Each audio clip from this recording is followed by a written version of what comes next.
हम लीलाधर जी से बात कर, तेज बोला। हाँ, लीलाधर जी से बात करत हम एगो ऐसा बात रखब जौना पर ऐसा बात नहीं बोले जे जौना बस। हाँ, जौना पर मेहनत कश भोजपुरी भाषी क्षेत्रन से भोजपुरी भाषी के रूप में गई मॉरिशस में लोगन के जेहन में अपना कमाई के आगे और लात लगाई के आगे, लात लगाई माने संग, लात लगाई के आगे उन चीज के याद आज ले बात ही ना कि शिष्टता अशिष्टता मॉरिशस में भी पनप गई। तो ओकरा के हमने शब्द में कहा रेलिया नवैरी पैसवा नवैरी सबसे हवैरी पैसवा हुरा इहे पैसवा पिया के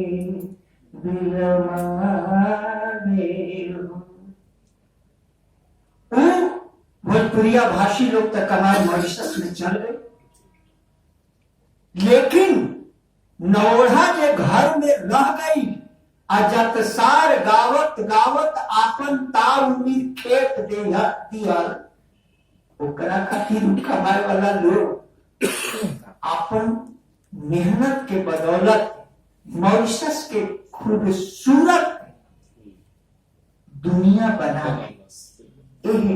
कुहुक के कभी याद कर जाती ना। तब शिष्टता के बात आ जाए, गंवारपंता के बात आ जाए, अरौदा जो डेटा में आई बाबा कि झांसी ऐसा जाके लोग दहाड़ देता ये वो बड़ साहित्यकार बोला भारत है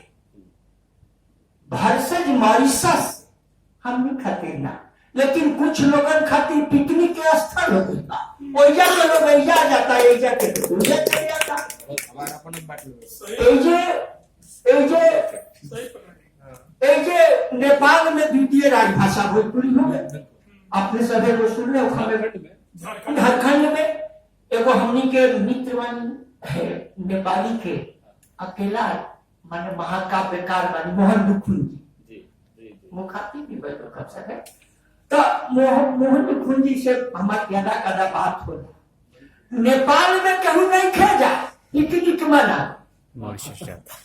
श्रीलंका में कहूँ नहीं खेजा पिकनिक मना, बर्मा रंगून में नहीं खेजा चल जाता मॉरिशस एकरा पीछे मनी के गए। जहां भी आज तक लाट लगावे के लोग के अंदर चाहत पैदा भई बा तो क्या आपन माने जमीन से धोखा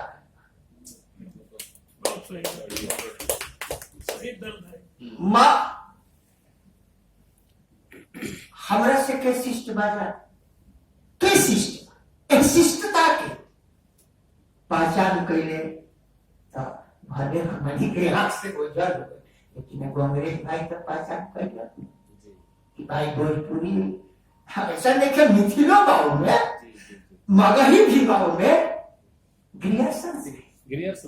जी जी। अब बताए हमारे लीलाधर भाई जैसे आई बन अंशता ही काम करे के बाद जितना अंडे की बात कहन कैसे हो के सरकार कैसे हो के लोग प्रेरित हो हमने के तजात नहीं आ जाए जकीना को ठीक हो रहे बहुत जाए जकीना रहुआ सभे आ गई अपना अठ राजा के घरे ये बता काम घर रहा मॉरिश चाहे दुनिया में जहां कहीं भी भोजपुरी अकेले शिष्टता के बड़ भाषा आ हिंदी तो कोनो भाषा ना हिंदी में ब्रज बा, हिंदी में मैथिली बा, हिंदी में अवधी बा, हिंदी में बुंदेलखंडी बा, हिंदी में छत्तीसगढ़ी बा। ई तमाम तरह के भाषा के जहाँ वहाँ के समुच्चय कहतानी समवाय। खोबी के लाई तो खोबी के लाई भाई हमनी के देखा जाए कि खोबी के लाई बन गई, लेकिन ओमे धरती बा, ओमे वृक्ष बा, और ओमे सारा कुछ बा। सुगा सब कहाँ से आई? तो धरती से आई। मॉरिशस के लोग क्रियोल बोलो, चाहे अंग्रेजी बोलो, चाहे फ्रेंची बोलो, जे भी बोलो, लेकिन गई कहाँ से? ओकर ओरिजिन कहाँ? ओकर जमीन कहाँ? भोजपुरी। इलाहाबाद से हम के खूब मिली लगा बहुत यहाँ के जो किताब लिखले बन उन्हें 30 बार हम देखनी है जी। वो जो कविता वाली बुक बा ओकरा के हमरा के यहाँ के अंतिम में दूगो कविता सुनब चाहिए। हाँ, समीक्षा खातिर हमरा के देले बाटे, चूंकि यहाँ से के दावत माने हमरा सरिता बतू के शेयर करे के मंच मौका मिलल बा। चाहे गोवर्धन जी बसिका त्रिशूल बाड़ी ओकर हस्बैंड बा, अपना यहाँ से यहाँ का कहत अनेक आदमी गई हम भोजपुरी पढ़ा रखा। वो हमारे क्लास फेलो के ना बक्सर के नाम भुला गए बनी, वहाँ के कौन श्रीवास्तव या सिन्हा वर्मा जी से ही पूछ रहे। तो मॉरिशस में तो हम कहीं कि यार तुमको एक बार मॉरिशस में पढ़ा देता उधर में हमनी के स्वर्ग कहीं जाओ करे तो तो स्वर्ग में सत्य पढ़ो का स्थिति बा। तो ओइजा का कौन स्थिति बा जो नैया बताओ बन की बीच में का होता जना के वहां के वो जाके पार्टी लिखले बा ऊपर ही बहुत फलक के बात बा, लेकिन एक वाक्य में वहां के डाल देले बानी लीलाधर जी के कहे कि लोगा खाली एजा से ढेर किताब किन के भोजपुरी में लेके कौन ले गए एक बार की बात बता देते हैं। भिखारी ठाकुर के भी बुक ले जाए, मॉरिशस में भिखारी ठाकुर जी के भी किताब के कमी बा। हमरा ओजा के माने लोग से बात है आये गांव किताब की बच्चा से कभी अपना भोजपुरी के शिष्ट नहीं करके मॉरिशस हमनी के बुखारे है भारत के बुखारे इहे भोजपुर हा जहाँ चमचम चमकर तलवार रहे। यह भोजपुर 57 में अरे लगौले याद रहे, यह भोजपुर वीर कुंवर सिंह के बनल प्रयाग रहे। यह भोजपुर हम तनी भूल रहा बानी भोजपुर के मर्दानगी भी बा, भोजपुर में मर्दानगी बा, भोजपुरी में मेहनत कश से लोगन के बड़ा आदर बा। आ दुनिया आदर वर्ष सुरीनाम होके, फिजी होके, मॉरिशस होके, आखिर वो ऐसे काहे भाई मजदूर लेके ना ये तो धोखा हमनी के साथ पांडे की भाई बा। भूखे पेटे आजादी के लड़ाई भोजपुरी जनपद के लोग बड़ा ही माने ढिठता के साथ लड़ा, थेथराई के साथ अंग्रेजन से जूझा। अंग्रेजन के दिमाग में रहे कि अगर ये एकनी के संपन्न बना देगा,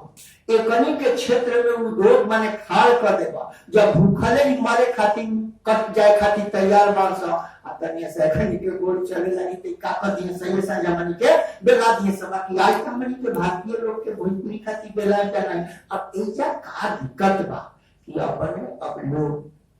हिंदियों के लोगों में पूरा के पूरा मिल गई, बाकी भोजपुरी के हमनी के दबौले रह जाना तैयार ही है सन तो हमनी के किला का बात है सब। अब हम अपन हम लोगों खातिर जानकारी का बता दी कि हम दिल्ली यूनिवर्सिटी में हिंदी पढ़ावे थे उस वाले था। हमने कभी जेएनयू के हिंदी विभाग के associate professor doctor Rajesh Paswan ji हमने के बीच आ गए, काफी देर से चुपचाप सब बैठल पर हमने के बढ़ भाई वहां के हमने के बार बार अधिकार मिला पहला हिंदी के रंगकर्मी बड़े आदि से आप भोजपुरी के अब हिंदी में बम्बई में बड़ा तक हिंदी के रुका ना भोजपुरी विशुद्ध भोजपुरी के रंगकर्मी माने भूखे रहे के पूरा कसम खा के माने अपन काम कर रहा पड़े जो सर बताइनी जो बात हम सर काफी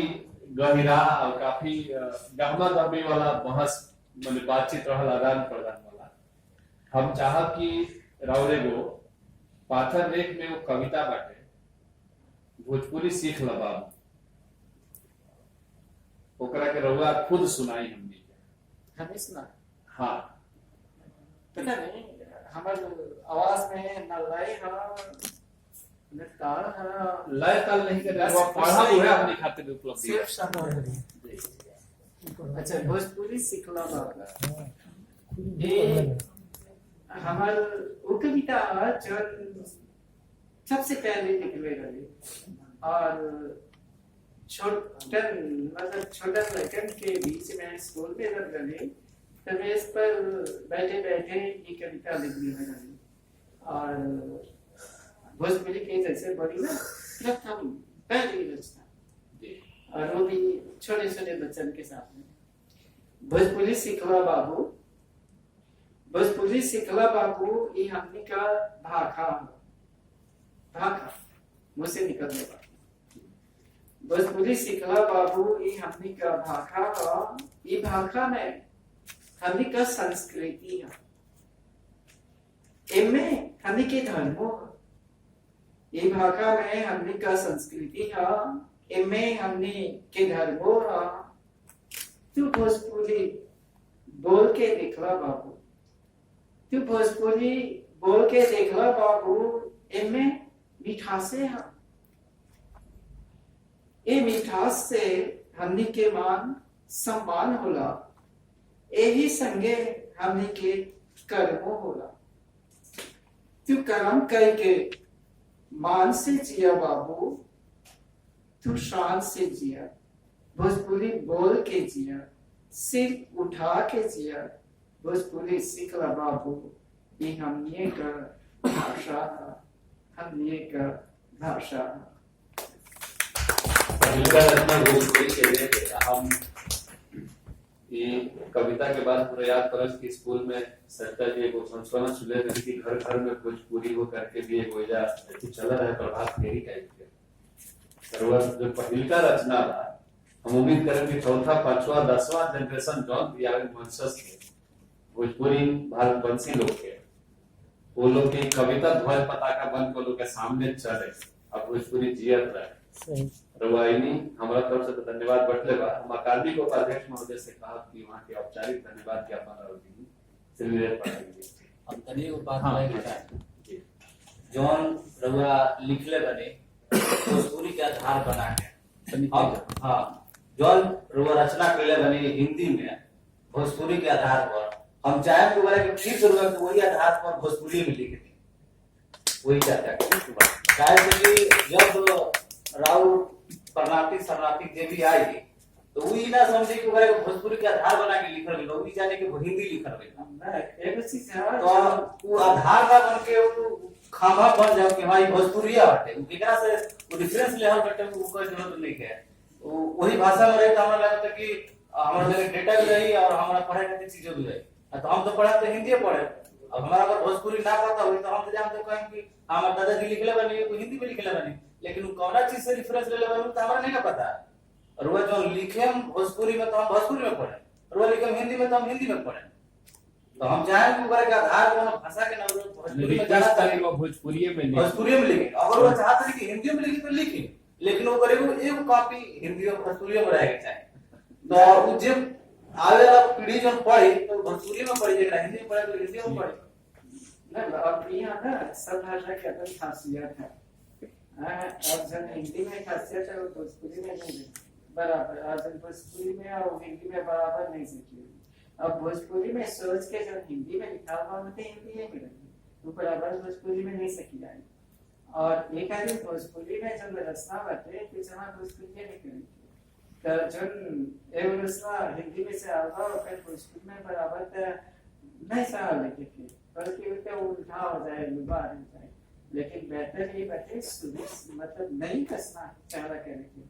जबकि अलग अस्तित्व रही भोजपुरी कुछ कर लिए सर उनका रिक्वेस्ट ही रहा था हाँ। उनका रिक्वेस्ट ही रहा कि जो रुआ लिखले बानी भोजपुरी के सोच के हम हिंदी में लिखले बानी हाँ तो रुआ भोजपुरी में जब सोचल में तो भोजपुरी में लिखी कि आवे वाला जो पोता पोती हुई लोग जो चाहे अभी हो लोग के नाम नहीं जानते आवर जनरेशन ये भोजपुरी वो जनरेशन भोजपुरी जान ली भोजपुरी कम से कम हमारे दादाजी भोजपुरी में लिख रहे नहीं हिंदी में लिख दो तो मेरा का पता चली कि भोजपुरी में सोच रहा नहीं ये जो छपल शब्द बहु है रह जाए भावना ना लौकी हो फिर वे निर्गुण हो जाएगी नहीं अभी तक है डिजिटल मनी टाइप से रचना भोजपुरी में होए वो रचना भोजपुरी में होए। अब जैसे अभी ये जो जो किताब पढ़े बाटे इन हिंदी में जो सोचल नहीं है तो भोजपुरी में सोच के भोजपुरी में लिखा भोजपुरी में जब सोचे तो भोजपुरी में लिखे हाँ, हिंदी में देम तो बाकी मिठास भाषा कम हो हो गई। गया। अब चाय पर बाकी बात कर लिए 6:30 तक और हॉल के हम के टाइमिंग हो गया रहना सर औपचारिक धन्यवाद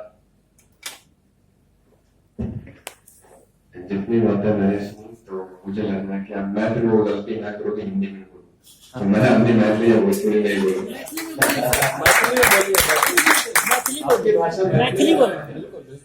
तो सभागार में उपस्थित सब सामान्य अतिथि के बहुत बहुत धन्यवाद खासकर हीरालाल जी के और जितने बात हम सुन लो में हमारी लग रहा है कि मतलब खामो खामी हिंदी कप्तान बन गया हर भाषा के आज अगर कप्तान बन गए तक जना अगर हम क्रिकेट से अगर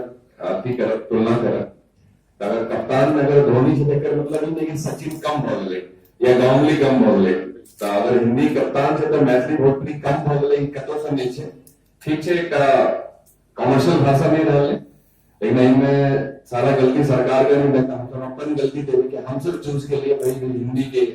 एज कम्पेयर मतलब मैथिली या भोजपुरी के